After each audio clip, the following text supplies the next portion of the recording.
നമസ്കാരം. സകലമാന കേരളത്തിലേക്ക് സ്വാഗതം. ആദ്യം പ്രധാന വാർത്തകൾ. ജാമ്യ നടപടികൾ വേഗത്തിലാക്കാൻ പൾസർ സുനി വിചാരണ കോടതിയെ ഉടൻ സമീപിക്കും.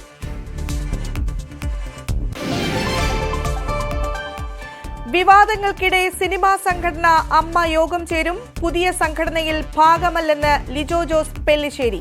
സംവിധായകൻ രഞ്ജിത്തിനെതിരായ പരാതിയിൽ നടപടിയില്ലെന്ന് യുവാവ്.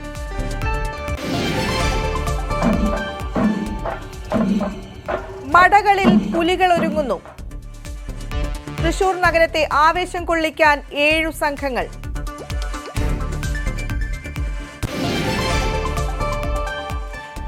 ആറന്മുള ഉത്രട്ടാതി വള്ളംകളി ഇന്ന്. ഓളപ്പരപ്പിലെ പോരാട്ടത്തിന് 52 പള്ളിയോടങ്ങൾ. തൃശൂർ മുപ്ലിയിൽ ജനവാസ മേഖലയിൽ പുലി ഇറങ്ങി. ആശങ്കയിൽ ജനം. ജാഗ്രത വേണമെന്ന് വനം വകുപ്പ്. കൊല്ലം മൈനാഗപ്പള്ളിയിൽ അപകടത്തിൽ പ്രതി അജ്മലിനെ മർദ്ദിച്ചവർക്കെതിരെ കേസെടുത്തത് 5 പേർക്കെതിരെ. അപകട സമയത്ത് പ്രതികൾ സഞ്ചരിച്ച വാഹനത്തിന് ഇൻഷുറൻസ് ഉണ്ടായിരുന്നില്ലെന്ന് പോലീസ്.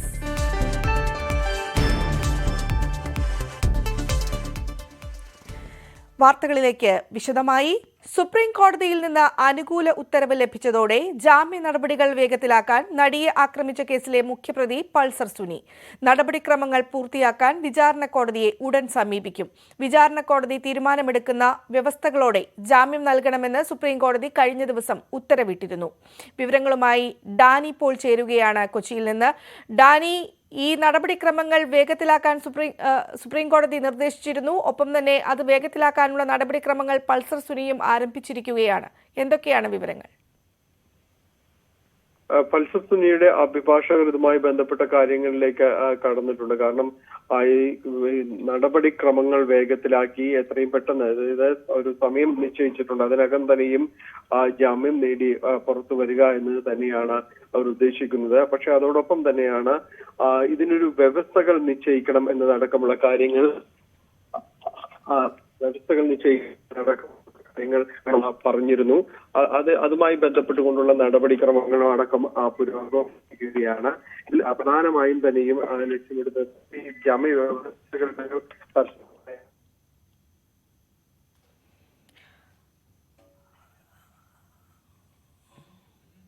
മലയാള സിനിമയിലെ പുതിയ സംഘടനയിൽ ഭാഗമല്ലെന്ന പ്രതികരണവുമായി സംവിധായകൻ ലിജോ ജോസ് പെല്ലിശ്ശേരി.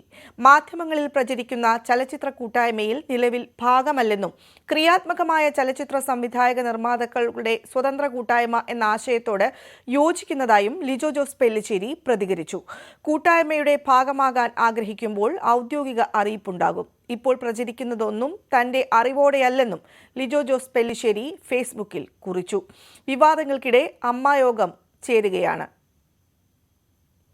വിവരങ്ങളുമായി നവമി ദിനേശ് ചേരുകയാണ്. നവമി, ലിജോ ജോസ് പെല്ലിശ്ശേരി തന്റെ പ്രസ്താവനയുമായി രംഗത്ത് വന്നിരിക്കുകയാണ്. എന്തൊക്കെയാണ് വിവരങ്ങൾ?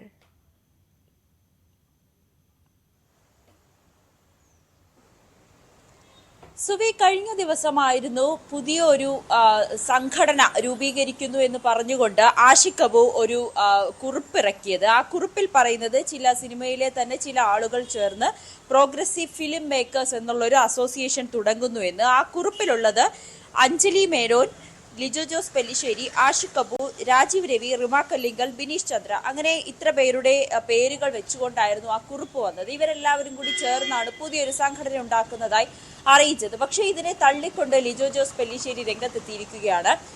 ഇന്ന് അദ്ദേഹത്തിന്റെ ഫേസ്ബുക്കിൽ കുറിച്ചത് ഇങ്ങനെ: തന്റെ പേരിൽ പ്രചരിക്കുന്ന താനൊരു സംഘടനയുടെ ഭാഗമാകുന്നു എന്ന് പ്രചരിക്കുന്ന ഒരു കുറിപ്പ് കണ്ടു. ആ വാർത്ത വ്യാജമാണ്. താൻ ഇതുവരേക്കും യാതൊരു സംഘടനയുടെയും ഭാഗമല്ല. അങ്ങനെ ഒരു സംഘടനയുടെ ഭാഗമാകുന്നുവെങ്കിൽ അത് താൻ തന്നെ ഔദ്യോഗികമായി ഇത് അറിയിക്കും എന്നുകൂടിയാണ് ലിജോ ജോസ് പെല്ലിശ്ശേരി അറിയിച്ചിരിക്കുന്നത്. അതോടൊപ്പം തന്നെയാണ് ഈ ബിനീഷ് ചന്ദ്രയും ഈ ഒരു കാര്യത്തെ നിഷേധിച്ചുകൊണ്ട് രംഗത്തെത്തിയിരിക്കുകയാണ്. ഇങ്ങനെ ഒരു പുതിയൊരു സംഘടനയുടെ ഭാഗമാകുന്ന കാര്യം തനിക്ക് അറിവില്ല. താൻ അതിനെക്കുറിച്ച് ഇപ്പോൾ പ്രതികരിക്കുന്നില്ല. ഇനി ഏതെങ്കിലും ഒരു സംഘടനയുടെ ഭാഗമാകുന്നുവെങ്കിൽ അത് താൻ തന്നെ ഔദ്യോഗികമായി അറിയിക്കും എന്ന് പറഞ്ഞുകൊണ്ട് രംഗത്തെത്തിയിരിക്കുകയാണ്. അങ്ങനെയാണെങ്കിൽ തുടങ്ങുമ്പോൾ തന്നെ ഈ ഒരു സംഘടന, പുതിയൊരു സംഘടന രൂപീകരിക്കുന്നുവെന്ന് ആഷിഖ് അബു കുറിപ്പിടുന്നു. അതിന് പിന്നാലെ അതിലെ അംഗങ്ങൾ അത് നിഷേധിച്ചുകൊണ്ട് രംഗത്തെത്തുന്നു. അങ്ങനെയാണെങ്കിൽ ഈ ഒരു സംഘടനയുടെ രൂപീകരണം അത് വലിയൊരു പ്രതിസന്ധിയിലേക്കും പൊട്ടിത്തെറിയിലേക്കും പോവുകയാണ്. എന്തായാലും അതിൽ കുറച്ചുകൂടി വ്യക്തത വരേണ്ടതുണ്ട്. ആഷിഖ് അബു ഇവരുമായി സംസാരിക്കാതെയാണോ ഇങ്ങനെ ഒരു സംഘടനയുമായി മുന്നോട്ട് പോകാൻ തീരുമാനിച്ചത്, അതോ മറ്റേതെങ്കിലും വരും ദിവസങ്ങളിൽ ഇവർ ഈ സംഘടനയുടെ ഭാഗമാകുമെന്ന് പ്രഖ്യാപിക്കുകയാണോ? എന്താണെന്ന് നമുക്കിപ്പോൾ വ്യക്തമാകുന്നില്ല. എന്തായാലും ലിജോ ജോസ് പെല്ലിശ്ശേരിയാണ് തന്റെ ഫേസ്ബുക്കിലൂടെ ഇക്കാര്യം അറിയിച്ചിരിക്കുന്നത്. താൻ ഇപ്പോൾ ഒരു സംഘടനയുടെയും ഭാഗമല്ല, അങ്ങനെ ഒരു സംഘടനയുടെ ഭാഗമാകുന്നുവെങ്കിൽ അത് താൻ തന്നെ സമൂഹ മാധ്യമങ്ങളിലൂടെ അല്ലെങ്കിൽ മാധ്യമങ്ങളെ ഇക്കാര്യം അറിയിക്കും എന്നുകൂടിയാണ് ഇപ്പോൾ ലിജോ ജോസ് പെല്ലിശ്ശേരി പറഞ്ഞിരിക്കുന്നത്. സുവി, സംവിധായകൻ രഞ്ജിത്തിനെതിരെ ലൈംഗിക പീഡന പരാതി നൽകിയതിന്റെ പേരിൽ തന്റെ ജോലി നഷ്ടപ്പെട്ടുവെന്ന് കോഴിക്കോട് മാങ്കാവ് സ്വദേശിയായ യുവാവ്. സംവിധായകനെതിരെ താൻ നൽകിയ പരാതി ബംഗളൂരു പോലീസിന് കൈമാറിയെങ്കിലും നടപടികൾ ഉണ്ടായിട്ടില്ല. കേസ് തേച്ചുമായ്ച്ചു കളയുന്നതിനുള്ള ശ്രമങ്ങൾ നടക്കുന്നതായും സംശയമുണ്ടെന്ന് യുവാവ് ന്യൂസ് 18നോട് പ്രതികരിച്ചു. രഞ്ജിത്തിനെതിരെ പീഡന പരാതി നൽകിയ കോഴിക്കോട് സ്വദേശിയായ യുവാവ് പരാതി നൽകിയ ദിവസങ്ങൾ കഴിയുമ്പോഴും അതിന്റെ നടപടിക്രമങ്ങളിലേക്ക് നീങ്ങിയിട്ടില്ല എന്നൊരു കാര്യമാണ് മുന്നോട്ട് വയ്ക്കുന്നത്. കേസ് ബംഗളൂരുവിന് കൈമാറി എന്ന് അറിയിച്ചെങ്കിലും അത് സംബന്ധിച്ച് യാതൊരു അറിയിപ്പും ഇദ്ദേഹത്തിന് ലഭിച്ചിട്ടില്ല. ഒപ്പം വലിയ സമ്മർദ്ദങ്ങൾ രഞ്ജിത്തിന്റെ ഭാഗത്തു നിന്നും തനിക്ക് നേരെ ഉണ്ടാകുന്നുവെന്നും അദ്ദേഹം പറയുന്നു. അദ്ദേഹത്തിന്റെ ജോലിയും നഷ്ടമാവുന്ന ഒരു സാഹചര്യത്തിലേക്ക് കാര്യങ്ങൾ നീങ്ങിയിരിക്കുകയാണ്. എന്തായാലും നമുക്കൊപ്പം അദ്ദേഹം ഉണ്ട്. വലിയ ഒരു സമ്മർദ്ദമാണ് ചെലുത്തിക്കൊണ്ടിരിക്കുന്നത്. അതെ, ഞാൻ ശരിക്കും വലിയൊരു ട്രോമയിലൂടെയാണ് കടന്നു പോകുന്നത്. ഈ ഒരു സത്യം തുറന്നു പറഞ്ഞതിന്റെ പേരിൽ ഇപ്പം ഓൾറെഡി എൻ്റെ ഫാമിലിയിൽ നിന്ന് എനിക്ക് നല്ല സമ്മർദ്ദമുണ്ട്. അതിനാൽ എനിക്ക് ഉണ്ടായിട്ടുള്ള നഷ്ടങ്ങൾ ചെറുതൊന്നുമല്ല. എന്നാൽ ജോലി നഷ്ടപ്പെടുമെന്ന് ഞാൻ കരുതിയിട്ടുണ്ടായിരുന്നില്ല. എന്നാൽ ഇപ്പോൾ എൻ്റെ ജോലി എനിക്ക് നഷ്ടപ്പെട്ടിട്ടുണ്ട്. അത് ഈ 3 ആഴ്ച അവർ ലോങ് ലീവ് എടുക്കാൻ first week, second week, third week എന്നുള്ള രീതിയിൽ അവർ 3 ആഴ്ച എന്നോട് ലീവ് എടുക്കാൻ വേണ്ടി പറഞ്ഞു.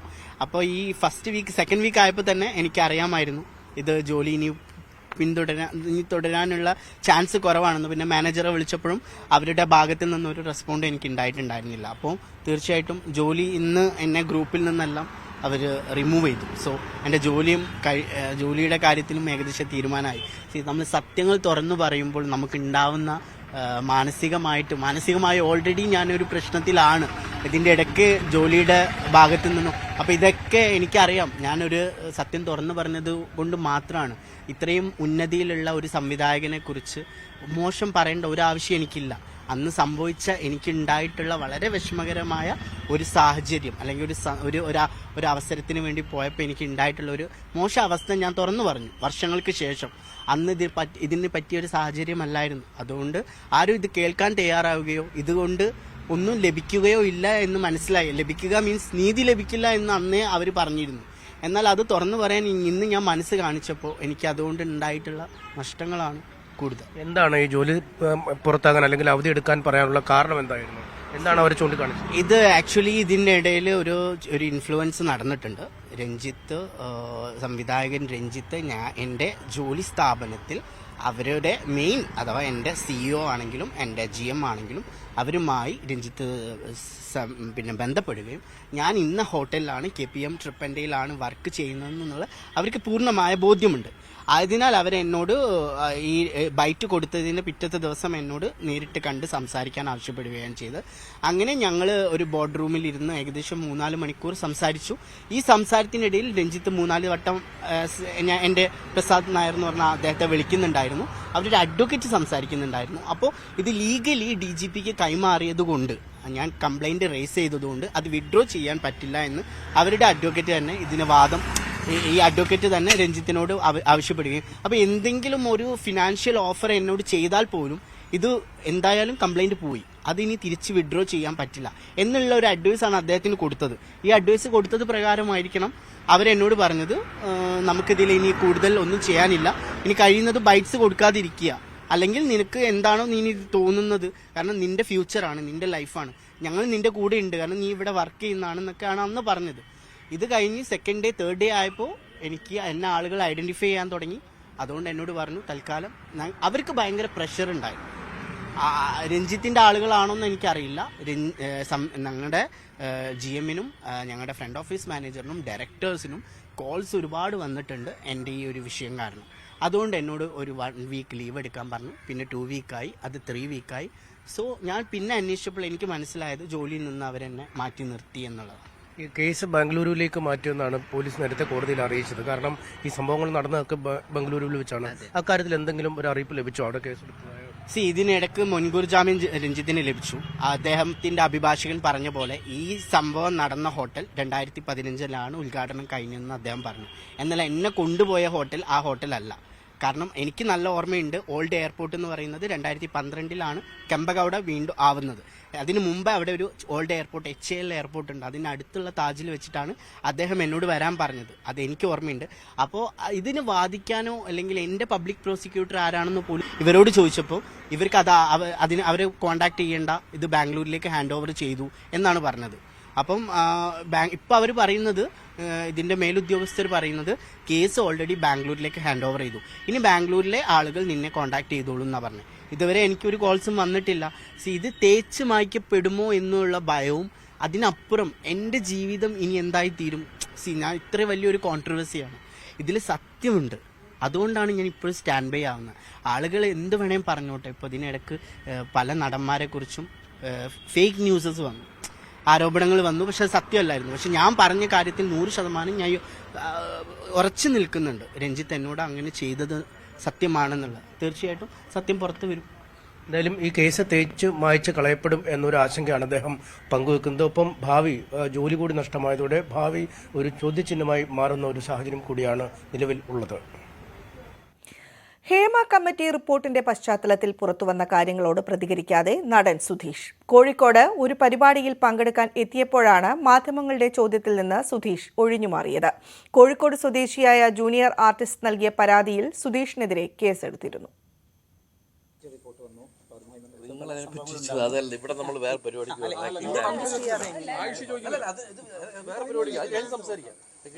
ഇപ്പൊ പുതിയൊരു സംഘടന ഫിലിമിൽ വരുന്നു. അപ്പൊ അതിന്റെ അതൊക്കെ എങ്ങനെയാണ്?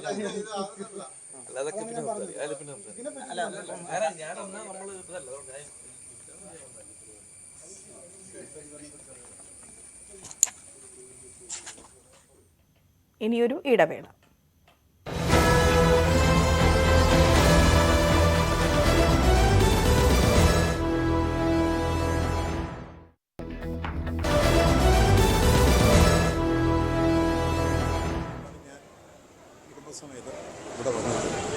അത് കഴിഞ്ഞാൽ തിരിച്ച് കണ്ണൂരിലേക്ക്. അല്ല, സെക്രട്ടറി ഈ കൺവീനർ സ്ഥാനത്ത് മാറ്റുന്നതിന് വേണ്ടി പാർട്ടി വിശദീകരിച്ച കാരണങ്ങളുണ്ടല്ലോ, അത് ജയരാജന് ബോധ്യപ്പെട്ട കാരണങ്ങളാണോ? ആ ചോദ്യങ്ങൾക്കൊന്നും ഇപ്പോൾ പ്രസക്തിയില്ല. നിങ്ങൾ മാധ്യമപ്രവർത്തകരാണ്, വളരെ സമർത്ഥരാണ്. കാര്യങ്ങൾ കണ്ടെത്താൻ അതീവ ജാഗ്രതയോടുകൂടി പ്രവർത്തിക്കുന്നവരാണ്. ആ ദൗത്യം നിങ്ങൾ നിർവഹിച്ചുകൊള്ളുക. ഞാൻ പ്രത്യേകിച്ച് ഇപ്പോഴൊന്നും രാഷ്ട്രീയവുമായി ബന്ധപ്പെട്ട വിഷയം പരാമർശിക്കാൻ ഇപ്പോൾ ഉദ്ദേശിക്കുന്നു. നേരത്തെ നിങ്ങളോട് പറഞ്ഞൊരു കാര്യമുണ്ട്, ഞാൻ എല്ലാ കാര്യങ്ങളും നിങ്ങളോട് പറയും. അത് ഒരു സമയം വരുമ്പോൾ നിങ്ങളെ വിളിച്ചു ചേർത്ത് കൊടുക്കുക, നിങ്ങളോട് കാര്യം പറയാനുള്ള കാര്യങ്ങൾ അപ്പോൾ പറയും. ഇപ്പോൾ പ്രത്യേകിച്ച് ഒരു കാര്യം പറയാൻ. CM-നെ കണ്ടിരുന്നല്ലോ ഡൽഹിയിൽ. ഞാൻ CM-നെ കാണാറുണ്ട്. CM-നെ മാത്രമല്ലല്ലോ, ഞാൻ എൻ്റെ ജീവിതത്തിൽ എത്ര ആളുകളെ കണ്ടിട്ടുണ്ട്. CM അതിലൊരു VIP ആണ്. ഞാൻ ഡൽഹിയിൽ സീതാറാം യെച്ചൂരി, അദ്ദേഹവും ഞാനും തമ്മിലൊരു 10-44 വർഷക്കാലത്ത് അടുത്ത ബന്ധം. 1980 DYFI പ്രസിഡൻ്റായ കാലത്തിന് മുമ്പ് തന്നെ അദ്ദേഹവും ഞാനും തമ്മിൽ ഏറ്റവും അടുത്ത ബന്ധമുണ്ടായിട്ടുണ്ട്.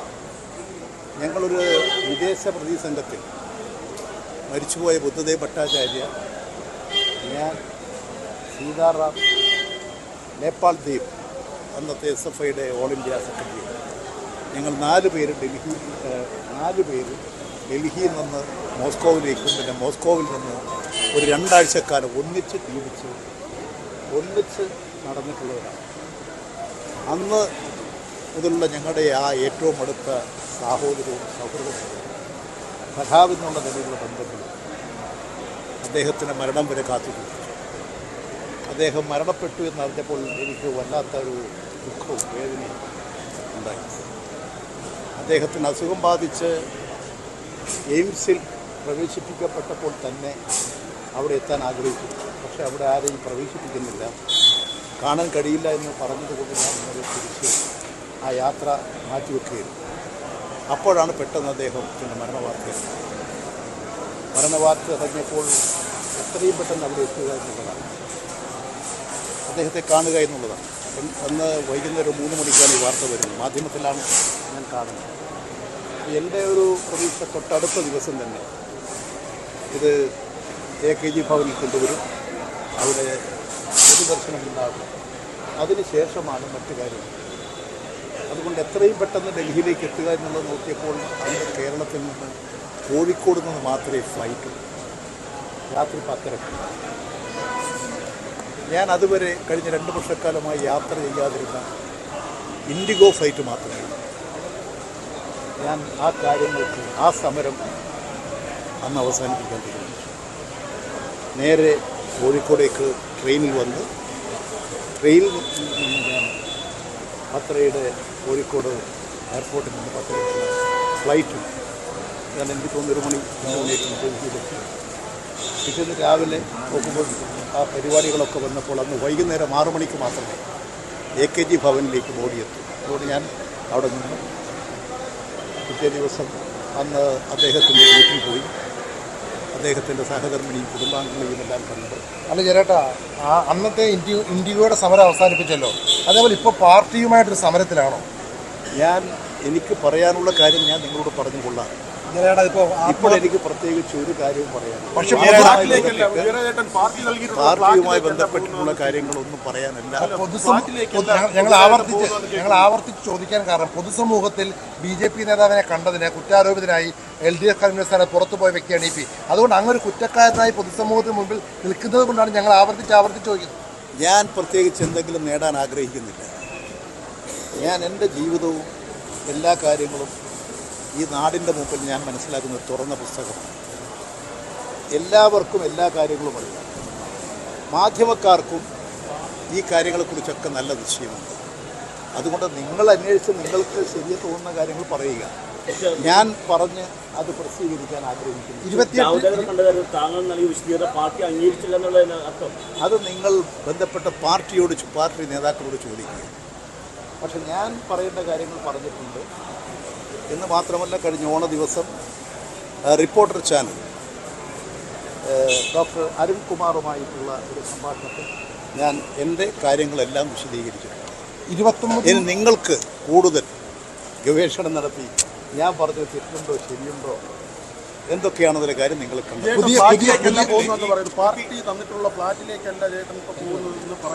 ഞാൻ ഇന്ന് പോകുന്നത് എൻ്റെ മകനോട് ആക്കുളത്ത് താമസിക്കുന്നുണ്ട്, മകൻ്റെ വീട്ടിലേക്കാണ്. 29-നും 30-നും കേന്ദ്ര കമ്മിറ്റിയാണ് പുതിയ ജനറൽ സെക്രട്ടറി നിശ്ചയിക്കാനുള്ള കേന്ദ്ര കമ്മിറ്റി. അതിലങ്ങ് പങ്കെടുക്കുന്നുണ്ടോ? അല്ല, ഇനിയും ദിവസങ്ങൾ കുറേ ഉണ്ടല്ലോ. മനുഷ്യനില്ലേ, ദിവസങ്ങളുണ്ട്. ഞാൻ ഇത്തരം ഒരു കാര്യങ്ങളെക്കുറിച്ചും പാർട്ടിക്ക് ദോഷമുണ്ടാക്കുന്ന ഒരു കാര്യങ്ങളും ഞാൻ പറയില്ല. എനിക്ക് നിങ്ങളോട് ജനങ്ങളാണ് എൻ്റെ മുമ്പിലുള്ള ശക്തി. ആ ജനങ്ങളോടാണ് എനിക്ക് ബാധ്യത. ആ ജനങ്ങളോടാണ് ഞാൻ പറയുക.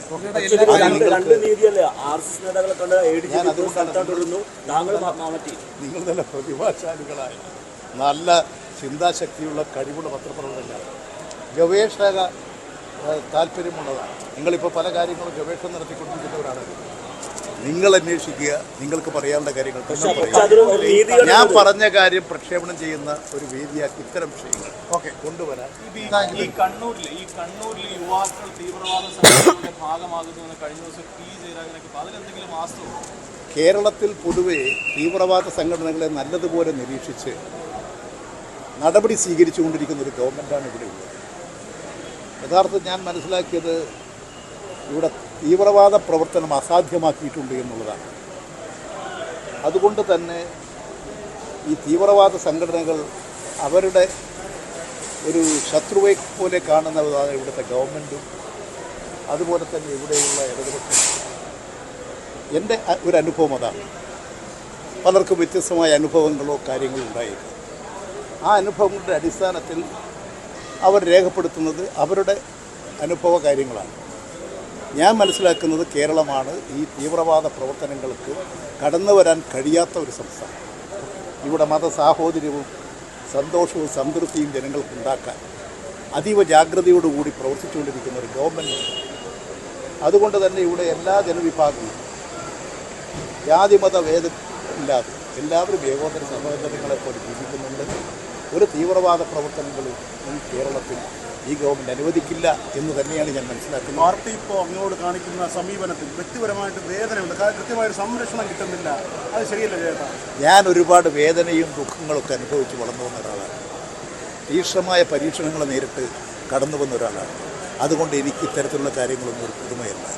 അതിലൂടെ വളർന്നു വന്നിട്ടുള്ള ഒരാളെന്നുള്ള നിലയിൽ എനിക്കിപ്പോഴൊരു പ്രശ്നവും എൻ്റെ മുമ്പിലില്ല. വളരെ സന്തോഷവും സംതൃപ്തിയേ ഉള്ളൂ. ആ സന്തോഷത്തിൻ്റെ വഴികളിലൂടെ സഞ്ചരിക്കുന്നു. അതിൽ നിങ്ങളുടെ എല്ലാം സഹായങ്ങളും സഹകരണങ്ങളും എന്നും നന്ദി ഉണ്ടാകും എന്നേ ഇപ്പോൾ എനിക്ക് പറയാനുള്ളൂ.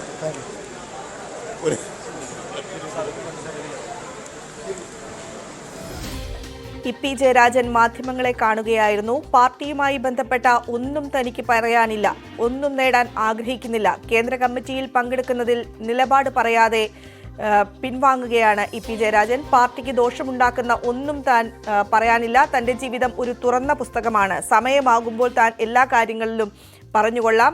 വലിയ തോതിലുള്ള ഗവേഷണങ്ങൾ നടത്തി കാര്യങ്ങൾ പുറത്തു കൊണ്ടുവരുന്നവരാണ് മാധ്യമപ്രവർത്തകർ.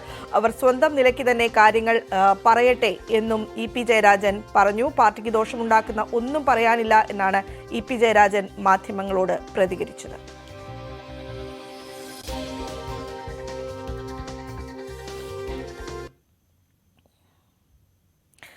ADGP അജിത് കുമാറിനെതിരെ വിജിലൻസ് അന്വേഷണം പ്രഖ്യാപിക്കുന്നതിൽ ഇന്ന് തീരുമാനമുണ്ടാകും. വിജിലൻസ് ഡയറക്ടർ ഇന്ന് തിരിച്ചെത്തുന്നു. വിജിലൻസ് അന്വേഷണം ADGPയുടെ ഭാവിയിൽ നിർണായകമാണ്. വിവരങ്ങളുമായി ചേരുകയാണ് വി വിനോദ്. വിനോദ്, ADGP ഇന്ന് തന്നെ സ്ഥാനം വീണ്ടും ഏറ്റെടുക്കുകയാണ്. എന്താണ് വിവരങ്ങൾ?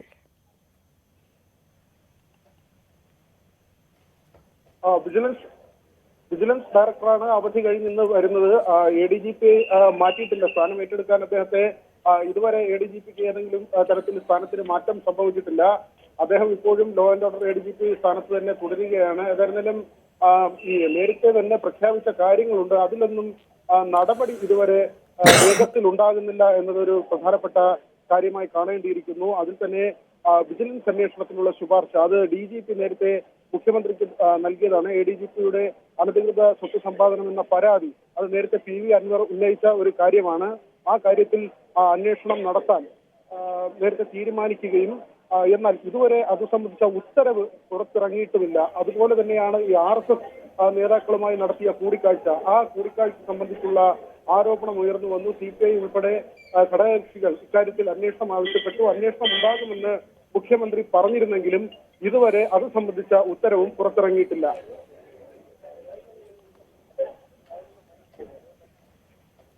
വിവരങ്ങൾ നൽകിയത് വി വിനോദ്. ഇനിയൊരു ഇടവേള.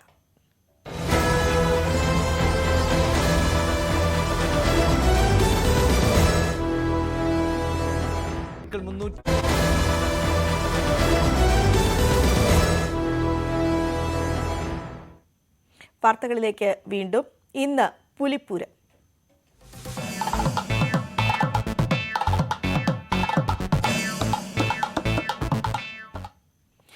പുലിക്കളിയുടെ ആവേശത്തിലാണ് തൃശൂർ.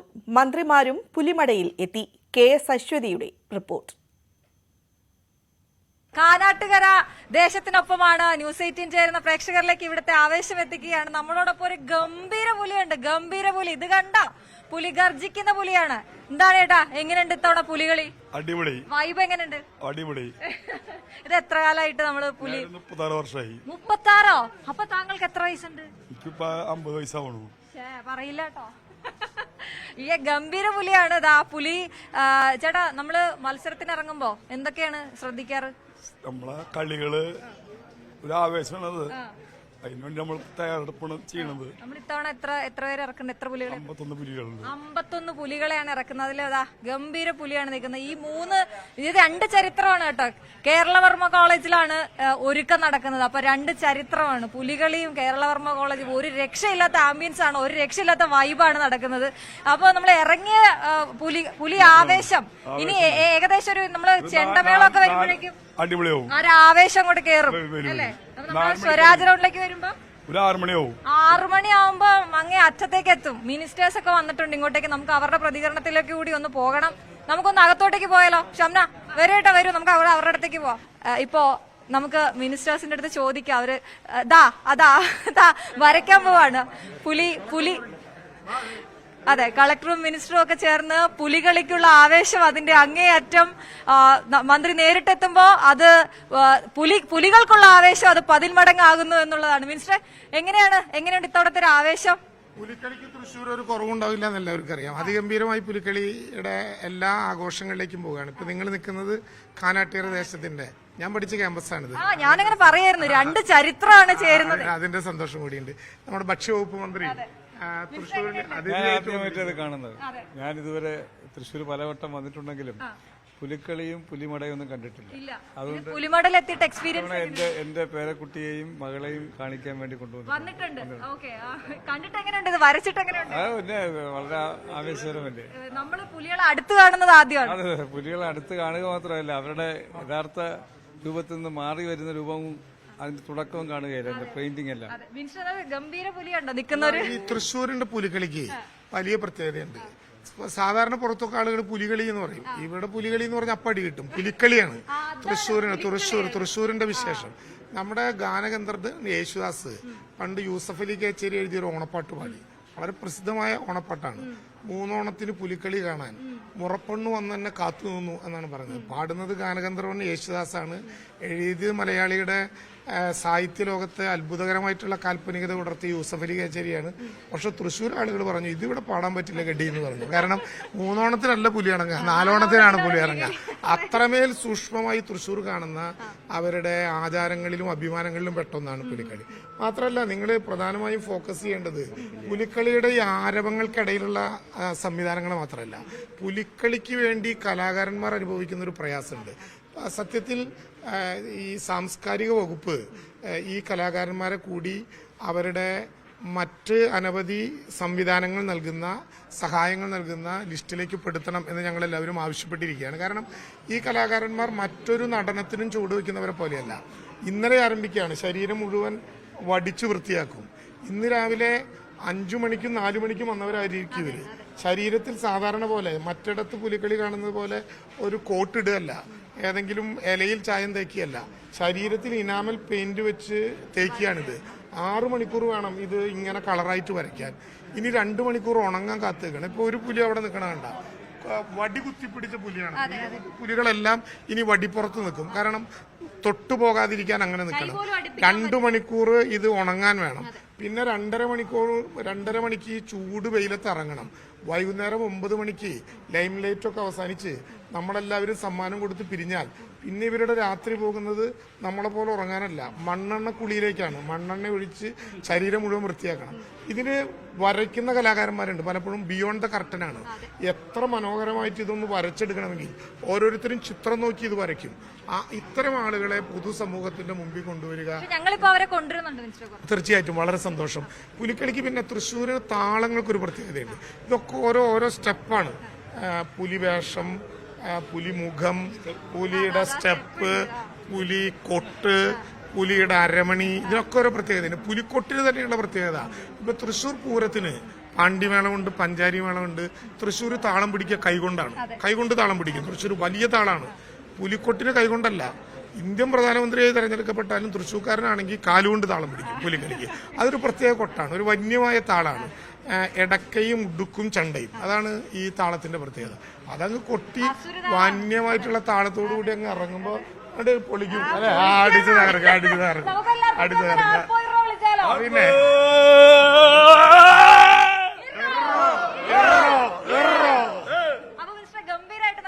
തൃശ്ശൂര് പുതിയ കളക്ടറാണ്. കളക്ടർ ആദ്യ അനുഭവമായിരിക്കും. കളക്ടറോട് ചോദിച്ചാൽ അറിയാം. ഞാനും കുറച്ച് പുലിമടയിലൊക്കെ പോയായിരുന്നു. ആവേശമാണ്. ഞാനും ആദ്യമായിട്ട് കാണാൻ വേണ്ടിയിട്ടുള്ള ഒരു ആവേശത്തിലാണ്.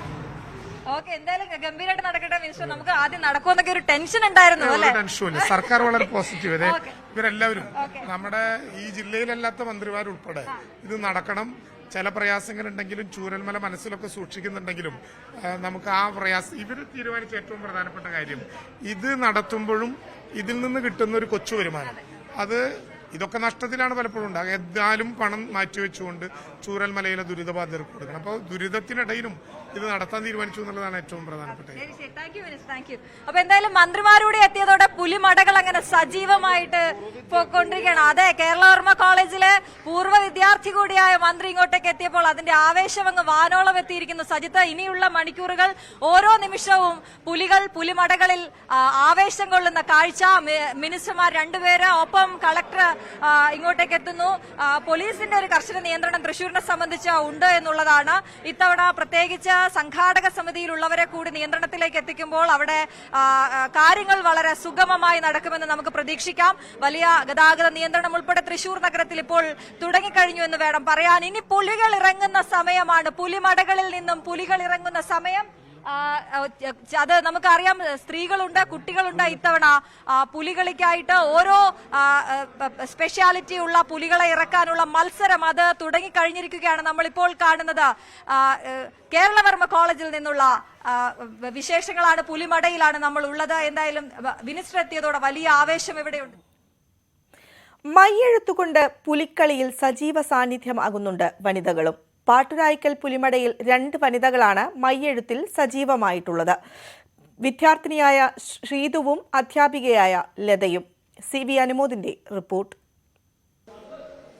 ഒരു കാലത്ത് ആണുങ്ങളുടെ മാത്രമായിരുന്നു ഈ പുലിക്കളി ഒരു കുത്തക പോലെ ഉണ്ടായിരുന്നത്. പക്ഷേ കാലം മാറിയതോടെ അതിലൊക്കെ ഒരുപാട് മാറ്റങ്ങൾ വന്നു. പെൺപുലികൾ തൃശ്ശൂരിലെ നിരത്ത് കീഴടക്കാൻ തുടങ്ങി. ഇപ്പോൾ പുലിവേഷത്തിന് ചിത്രം വരയുന്നത് പെൺകുട്ടികളാണ്. നമ്മോടൊപ്പം ചേരുന്നത് പാട്ടുരായ്ക്കൽ ദേശത്തിന് വേണ്ടി മെയ്യെഴുത്ത് നടത്തുന്ന ശ്രീതു എന്ന മിടുക്കിയാണ്. ആദ്യമായിട്ടാണോ? ആദ്യമായിട്ടാണ് ചെയ്യുന്നത്. അപ്പൊ റെഡി ആവണമല്ലോ, എന്തായാലും പറ്റണ പോലെ എന്താണ് ഇതിലേക്ക് ഇഷ്ടം? ഞാൻ വീട്ടില് വാട്ടർ കളറ്, അക്രിലിക്കൊക്കെ ചെയ്യുന്നതാണ്. പിന്നെ പെൻസിൽ ഡ്രോയിങ്, കലോത്സവത്തിലൊക്കെ പോകാറുണ്ട്. ഗ്രേഡ് ഒക്കെ കിട്ടിയിട്ടുണ്ട്. അപ്പോൾ അങ്ങനെ എൻ്റെ പാപ്പനാണ് ഇവിടെ, തൃശ്ശൂർ തന്നെയാണ് വീട്. അപ്പോൾ വിളിച്ചപ്പോൾ ആദ്യമായിട്ട് ചെയ്യാത്തൊരു കാര്യമാണല്ലോ, അപ്പൊ ഒന്ന് ചെയ്തൊക്കാന്ന് വെച്ചിട്ട് വന്നത്. ട്രയൽ എടുത്ത് നോക്കിയോ? ഇതാണ് ഇപ്പൊ ചെയ്യുന്നത്. എന്തൊക്കെയാ ഇത് വരയുമ്പോ ശ്രദ്ധിക്കുന്ന കാര്യങ്ങൾ? പെയിന്റ് ഞാൻ ആദ്യം അടിച്ചപ്പോൾ കുറച്ച് കട്ട് ചെയ്യും. അപ്പൊ അതൊന്നും കൂടി മറ്റേ ടർപ്പൻ്റെ ഒന്നുകൂടി വെച്ചിട്ട് അടിക്കുക. സാധാരണ നമ്മൾ വരയുന്നതൊക്കെ പേപ്പറിലോ ഇതൊക്കെ ജീവനില്ലാത്ത ഇതിന്റെ മുകളിലും, ഇതിപ്പോ ജീവനുള്ള ആൾക്കാരെ മേത്താണ് പറയുന്നത് അല്ലേ? ക്യാൻവാസിലൊക്കെ വരയ്ക്കുമ്പോ അനങ്ങളില്ലേ, അതിപ്പോ ശ്വാസം വലിക്കുമ്പോ അനങ്ങല്ലോ. എന്നാലും ആള് ഭയങ്കര സപ്പോർട്ട് നിൽക്കുന്നുണ്ട്. ഒരു വലിയ ആഗ്രഹമായിരുന്നു അല്ലേ? ഏതൊക്കെ ഇതാ വരയ്ക്കുന്നത്? ഞാനിപ്പോ പുള്ളിയാണ് വരയ്ക്കുന്നത്. തന്നെ അച്ഛനും അമ്മയും വീട്ടിലൊക്കെ നല്ല സപ്പോർട്ടാണ്. അപ്പൊ അച്ഛൻ വന്നിട്ടുണ്ട്. അപ്പൊ മകളെ ഇതിനൊരു പൂർണ്ണ പിന്തുണ കൊടുക്കുകയാണ്. അതെ. ഞാൻ എന്റെ അനിയൻ എന്ന് പറഞ്ഞാൽ ഭാര്യയുടെ അനിയത്തിന്റെ ഭർത്താവ് ഇവിടെ ഇതിൽ നിൽക്കുന്ന ആളാണ്. അപ്പൊ ആള് പറഞ്ഞിട്ടാണ് എനിക്ക് കൂടുതൽ ഇത് വന്നത്. പിന്നെ മാത്രമല്ല മോള് സ്റ്റേറ്റ് ലെവലിൽ നാഷണൽ ലെവലിലേക്കും ഡ്രോയിങ്ങിന് പങ്കെടുത്തിട്ടുണ്ട്. അവൾ +2 ഇപ്പോൾ +2. അപ്പോൾ +1 10 പഠിക്കുമ്പോൾ സ്റ്റേറ്റ് ലെവലിൽ A ഗ്രേഡ് കിട്ടിയിട്ടുണ്ട്.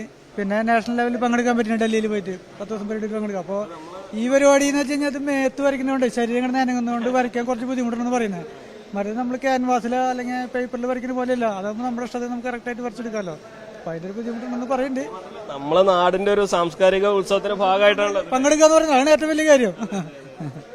എന്തായാലും ശ്രീതുമോള് വരച്ചാൽ നമുക്ക് അതും കൂടി എന്താ കാണിക്കാലോ. ഇത് നമ്മളിതിന്റെ ഏറ്റവും പ്രത്യേകത എന്താണെന്ന് വെച്ചാല് നമ്മള് ഈ വരച്ചോളൂ. സാധാരണ പെൺപുലികളെ വേഷം കെട്ടി നമ്മൾ ഇടന്ന് കേട്ടിട്ടുണ്ട്. പക്ഷെ ഒരു പെൺകുട്ടി ഈ പുലിവേഷം കെട്ടുന്നതിന്റെ അല്ലെങ്കിൽ പുലിവേഷത്തിന് മെയ്യെഴുത്ത് ചെയ്യുന്നത് ഒരു കൗതുകമുള്ള കാര്യമാണ്. ആദ്യമായിട്ടാണ് ശ്രീതു എന്നുള്ള ഈ കുട്ടി ഈ ഒരു മേഖലയിലേക്ക് വരുന്നത്. അപ്പോൾ അവള് ആദ്യമായിട്ട് മെയ്യെഴുത്ത് എഴുതുന്നതിന്റെ ആ ഒരു കാഴ്ചകൾ കൂടിയാണ് നമ്മൾ പങ്കുവെക്കുന്നത്. ഇതിനപ്പുറത്ത് വേറൊരു ചേച്ചിയും ഇതേപോലെ മെയ്യെഴുത്ത് നടത്തുന്നുണ്ട്. പാട്ടുരായ്ക്കൽ ദേശത്തിന്റെ ഒരു പ്രത്യേകതയായിട്ട് തന്നെ വേണം അതാ നമുക്ക് കാണാം. ചേച്ചിയുടെ പേരെന്താ?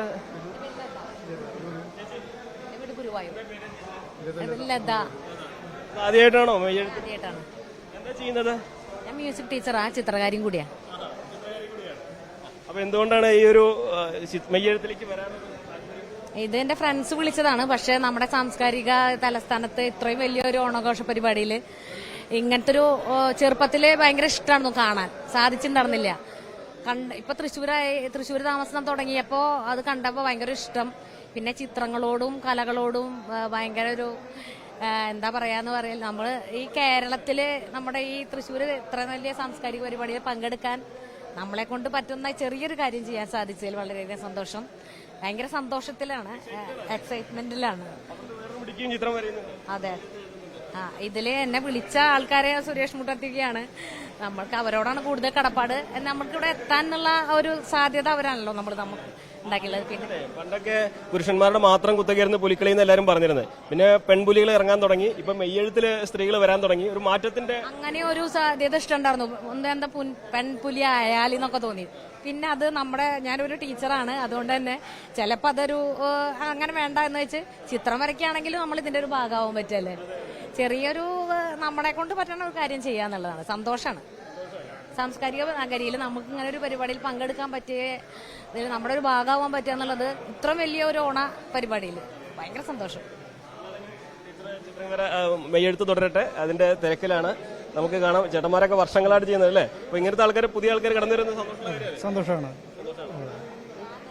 എന്തായാലും സംശയം ചോദിക്കാറുണ്ട്, പറഞ്ഞു കൊടുക്കുന്നുണ്ട്. അതാണ് നമുക്ക് ഈ പാട്ടുരായ്ക്കൽ ദേശത്തിന്റെ ഈ ഒരു പുലിമടയിൽ നിന്നുള്ള കുറച്ച് രസകരമായ ദൃശ്യങ്ങൾ.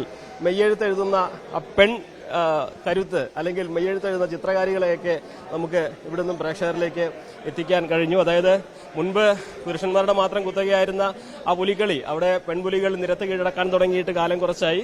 ഇപ്പോഴിതാ മെയ്യെഴുത്തിലും സ്ത്രീകളുടെ സാന്നിധ്യം, അത് എന്തായാലും വേറിട്ട ഒരു കാഴ്ച തന്നെയാണ്. നമുക്ക് ഈ ഒരു പുലികളിയുടെ വിശേഷങ്ങൾ ഇനിയും പങ്കുവെക്കാനുണ്ട്. പാട്ടുരായ്ക്കലിന്റെ പുലിമടയിൽ നിന്നും അഖിലോട്ട് പാർക്കൊപ്പം CV അനുമോദ്, ന്യൂസ് 18.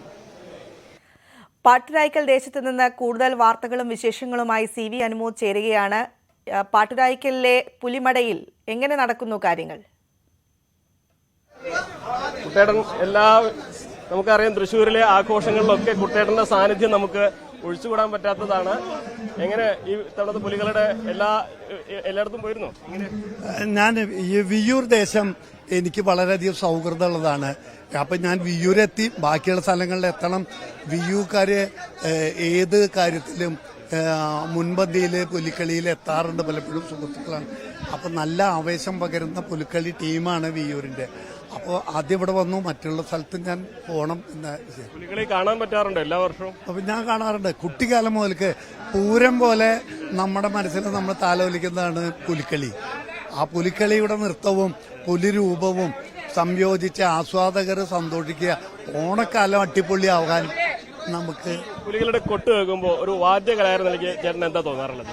വാദ്യകല പൂരത്തിന്റെ മേളം, പാണ്ഡിമേളം, മെലിഞ്ഞിത്ര മേളം, പഞ്ചവാദ്യം എന്നൊക്കെ പറഞ്ഞാൽ അതൊരു വേറൊരു താളപദ്ധതിയാണ്. ഇത് പുലിക്കളിയുടെ താളം എന്ന് പറയുന്നത് പുലിക്ക് നൃത്തം ചെയ്യാനും അതുപോലെ ആസ്വാദകന് പുലിയെ നൃത്തം ആസ്വദിക്കാനും പാകത്തിനുള്ള താള പദ്ധതിയാണ് പുലിക്കളിയിൽ ചിട്ടപ്പെടുത്തിയിരിക്കുന്നത്. അത് കേൾക്കുമ്പോൾ ഏത് മനുഷ്യന്റെ മനസ്സും തുടിക്കും. നമ്മുടെ മനസ്സിലെ താളമുള്ളവരെല്ലാം പുലിയുടെ താളം കേൾക്കുമ്പോൾ നമ്മളൊപ്പം തുള്ളും.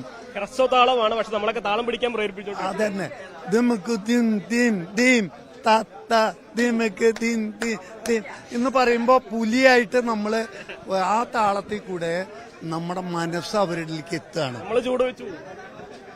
ഇത്തവണ കുട്ടിക്കാലത്തുള്ള പുലികളിൽ നിന്ന് ഒരുപാട് മാറ്റങ്ങൾ വന്നിട്ടില്ലേ? കുട്ടിക്കാലത്ത് കാണുന്ന പുലികളും ഇപ്പോഴത്തെ പുലികളും ഒരുപാട് മാറ്റം വന്നിട്ടുണ്ട്. പുലി എന്ന് പറയുന്നത് പുലിയുടെ 100-110% പുലിയുടെ എല്ലാ ഭാഗങ്ങളും ഉൾപ്പെട്ടതാണ്. കാരണം ശില്പികളാണ് ഇത് രൂപപ്പെടുത്തുന്നത്. രാമേന്ദ്രൻ ശില്പിക്ക് കേരള ക്ഷേത്ര വാദ്യകലാ അക്കാദമിയുടെ അവാർഡ് കിട്ടിയ ആളാണ് പുലിയെ തയ്യാറാക്കുന്നത്.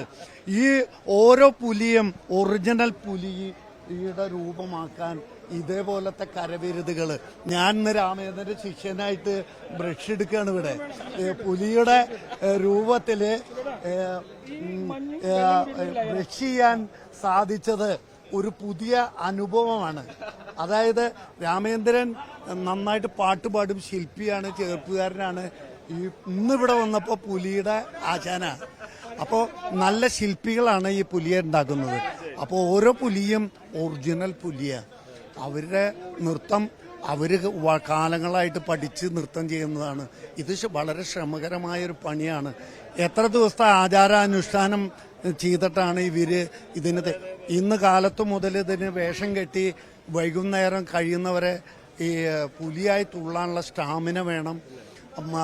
ആ മനസ്സും ശരീരവും ഒന്നായിട്ട് ഇതിൽ പ്രവർത്തിക്കാനുള്ള കഴിവ് ഒരു ഈശ്വരന്റെ അനുഗ്രഹം വേണം. പുലർച്ചെ വരെ അതെ. അപ്പോ അവര് ശരിക്കും ഇതൊരു ഈശ്വരന് സമർപ്പിച്ചുകൊണ്ട് ആണ് പുലിയായിട്ട് വരുന്നത്. ഓരോ അനുഷ്ഠാനവും ആചാരവും ഒക്കെ നമുക്ക് മനുഷ്യന്റെ മനസ്സിന് ഏകാഗ്രത കിട്ടാനും സന്തോഷിക്കാനും സ്വാതന്ത്ര്യം കിട്ടാനും സമാധാനം കിട്ടാനും ഒക്കെയാണ് ഈ കലകള്. ഇത് തൃശ്ശൂരിനെ മാത്രമല്ല, ഈ ഒരു ദിവസം ഈ പുലികളി കാണാൻ വേണ്ടിയിട്ട് ഒരുപാട് പേര് തൃശ്ശൂരിലേക്ക് എത്തുന്നുണ്ട്. പണ്ട് തൃശ്ശൂരിന്റെ മാത്രമായിരുന്ന ഒരു സാംസ്കാരിക ഉത്സവം കേരളത്തിന്റെ മൊത്തമാവുകയാണ്. എന്താ സംശയം? തൃശ്ശൂർ പൂരമാണ് തൃശ്ശൂരിന്. അതേപോലെ തന്നെ പൂരം കഴിഞ്ഞാൽ പുലിക്കളിയാണ് തൃശ്ശൂരിന്റെ.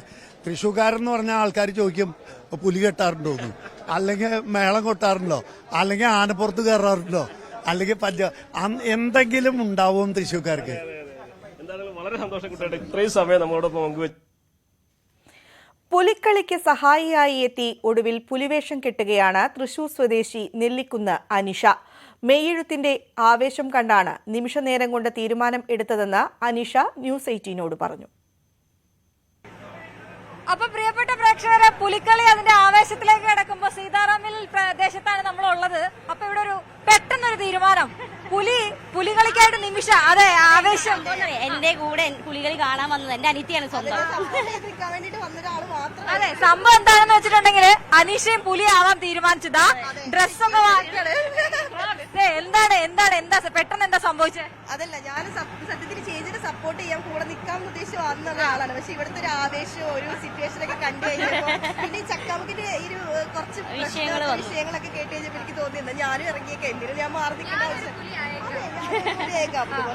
എന്നെക്കാട്ടി വലിയ പുലിയാണ് ലൈഫിൽ ഇവള്. ഫോർക്കില് പുലിയാവാൻ പോണ്. ഡയറക്റ്റ് ഇപ്പൊ സുനിലേട്ടനൊക്കെ ഇപ്പൊ ആശംസ നേർന്നിട്ട് പോയിട്ടുണ്ട്. എന്നാൽ ഏത് നിമിഷമായിരുന്നു ഞാനും പുലി ആയേക്കാന്ന് ഇപ്പൊ തോന്നിയത്? ഫ്രഷാണ് കേട്ടോ, ഇപ്പൊ ഫ്രഷ് പുലിയാണ്. അതെന്താണെന്നറിയോ, നമ്മള് ഒരാളോട് സംസാരിക്കേണ്ട രീതിയുണ്ട്. ചക്കാമുക്ക് ടീമിലെ എന്നെ അവര് വിളിച്ചെങ്കിലും ഞാൻ അങ്ങോട്ട് വിളിച്ചിട്ടാണ് കൂടുതൽ കാര്യങ്ങൾ അവരോട് ചോദിച്ചുകൊണ്ടിരുന്നത്. അവർക്ക് എന്നെ ഇങ്ങോട്ട് വിളിച്ച് പറയാം. ഇവിടെ എന്ന് വെച്ചിട്ടുണ്ടെങ്കിൽ ഇവര് കഴിഞ്ഞ വർഷം തുടങ്ങി എനിക്കറിയാം, ടീംസിനെ എല്ലാവരും അറിയാം. ഈ ജിതിൻ പറയുന്ന ഒരു വ്യക്തി മാത്രമാണ് എന്നെ വിളിച്ചേക്കുന്നത്. ആ ടീമിൽ വേറെ ആരും എന്നെ വിളിച്ചിട്ടില്ല. ഇന്ന് രാവിലെ പോലും ഞാൻ അങ്ങോട്ട് വിളിച്ച് ചോദിച്ചിട്ടാണ് എനിക്ക് ലൊക്കേഷൻ ഇവർ ഇട്ട് തന്നത്. അപ്പൊ ഈ സീതാറാം വിൽദേശം എന്ന് പറഞ്ഞാൽ കഴിഞ്ഞ പ്രാവശ്യം നമ്മൾ അയ്യന്തോൾ ടീമിൽ ഇറങ്ങിയപ്പോഴും നമ്മൾ അവർ തഴഞ്ഞു വിട്ട് എനിക്ക് ഭയങ്കരമായിട്ടൊരു എന്നെ ഹേർട്ട് ചെയ്ത് വിട്ടതാണ്. അപ്പൊ എനിക്ക് ഒരു അവസരം തന്നു ഇവിടെയാണ്. അപ്പൊ എനിക്ക് ഇവരെ ഒരിക്കലും മറക്കാൻ പറ്റത്തില്ല. അപ്പൊ ഇവിടെ വന്നപ്പോൾ ഞാൻ ഈ ഒരു പ്രശ്നം ഇങ്ങനെ നമ്മൾ ചാനലിൽ കാണുന്നുണ്ട്. കാരണം അപ്പൊ ഇവിടെ എന്നോട് വന്നാൽ പിന്നെ ഞാനും കൂടെ ഇറങ്ങിയേക്കാന്ന് പറഞ്ഞു. അന്നാ പിന്നെ പെൺകുട്ടികളെ പ്രചോദനം. അതെ, പ്രചോദനം. അതിനുപരി വലിയ തയ്യാറെടുപ്പ് വേണ്ട ഒരു സംഭവമാണ്. 10 മിനിറ്റിൽ തുടങ്ങാന്ന് വിചാരിച്ചിട്ട്. അപ്പൊ വേറെ ഞാൻ അവളെ ചേച്ചിയെ ഞാൻ പുലിയല്ലേ, അപ്പൊ കുറച്ച് ചോര അങ്ങോട്ടുള്ളത് കൊണ്ട് എന്തായാലും തയ്യാറെടുപ്പിന്റെ ആവശ്യം. പുലിച്ചോരയാണല്ലേ? ഉണ്ടായിരുന്നു ഉള്ളില്, പക്ഷെ നമ്മളാരും ഇതിന് മുൻകൈ എടുത്ത് പുറത്തോട്ട് വരില്ലല്ലോ. എനിക്കിപ്പോ ചേച്ചി എന്റെ ഫുൾ സപ്പോർട്ടാണ്. പിന്നെ അവിടെ വന്നിട്ട് ചേച്ചിയുടെ ആശയുടെ ഞാൻ ചോദിച്ചു, എനിക്കും ആഗ്രഹമുണ്ട്, എന്താ നടക്കുന്നത്. അങ്ങേറ്റ ക്ഷമ വേണ്ട പരിപാടിയാണെന്ന് അറിയാലോ. അതൊക്കെ തയ്യാറാണോ? അല്ല, ആർപ്പോ വിളിക്കാം.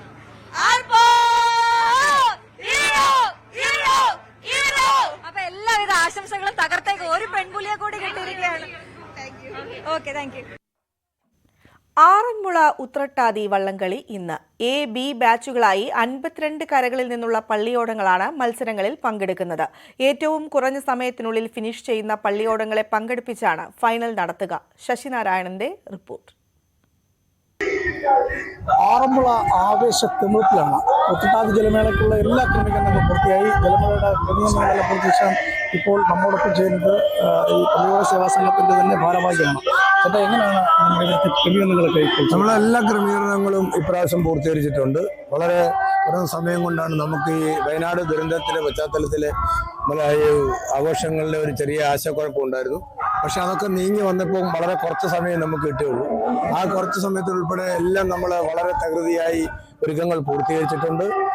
ചരിത്രപ്രസിദ്ധമായ ഉത്രട്ടാതി ജലമേള നടക്കുവാൻ ഇനി ഏതാനും മണിക്കൂറുകൾ മാത്രമേ ഉള്ളൂ. 52 കരകളെ പ്രതിനിധിച്ച് എടക്കുളം മുതൽ ചെന്നിത്തല വരെയുള്ള 52 കരകളെ പ്രതിനിധിച്ച് ആലപ്പുഴ, പത്തനംതിട്ട ജില്ലകളിൽ വ്യാപിച്ചു കിടക്കുന്ന കരകളിലെ ഒരു ഉത്സവമായി ഇന്ന് മാറിയാണ്. ഈ കരകളിലെയും ആറന്മുളയിലെയും തിരുവോണം എന്ന് പറയുന്നത് ഇന്നാണ്.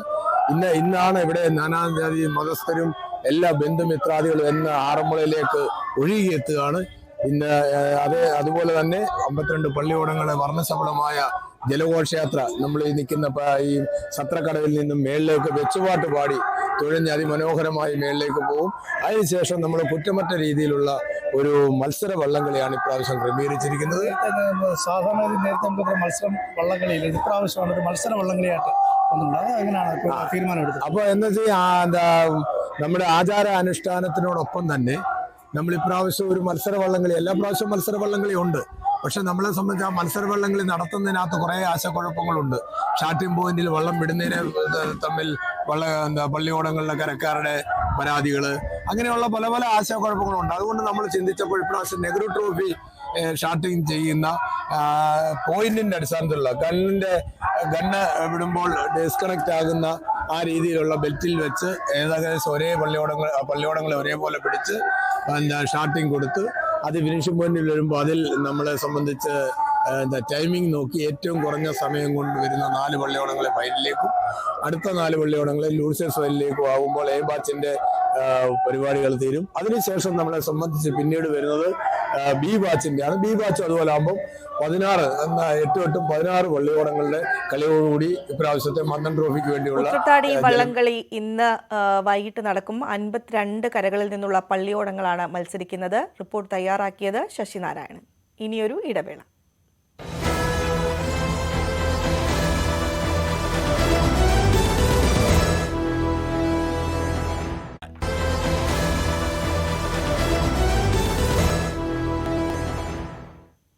വാർത്തകളിലേക്ക് വീണ്ടും. ഇനി സ്വർണം വെള്ളി നിരക്കുകൾ നോക്കാം. കവിത ഗോൾഡ് ആൻഡ് ഡയമണ്ട്സ് ഇന്നത്തെ സ്വർണം വെള്ളി നിരക്കുകൾ നിങ്ങൾക്കായി സമർപ്പിക്കുന്നത് Kavitha gold and diamonds. Choose your special.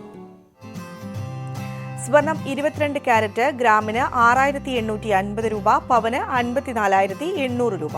സ്വർണം 18 ക്യാരറ്റ് ഗ്രാമിന് 5680 രൂപ, പവന് 45,440 രൂപ. വെള്ളി ഗ്രാമിന് 95, കിലോയ്ക്ക് 95,000. കവിത ഗോൾഡ് ആൻഡ് ഡയമണ്ട്സ് ഇന്നത്തെ സ്വർണം വെള്ളി നിരക്കുകൾ നിങ്ങൾക്കായി സമർപ്പിക്കുന്നത് Kavitha gold and diamonds. Choose your special. സകലമാന കേരളം പൂർണ്ണമാവുകയാണ്. നമസ്കാരം.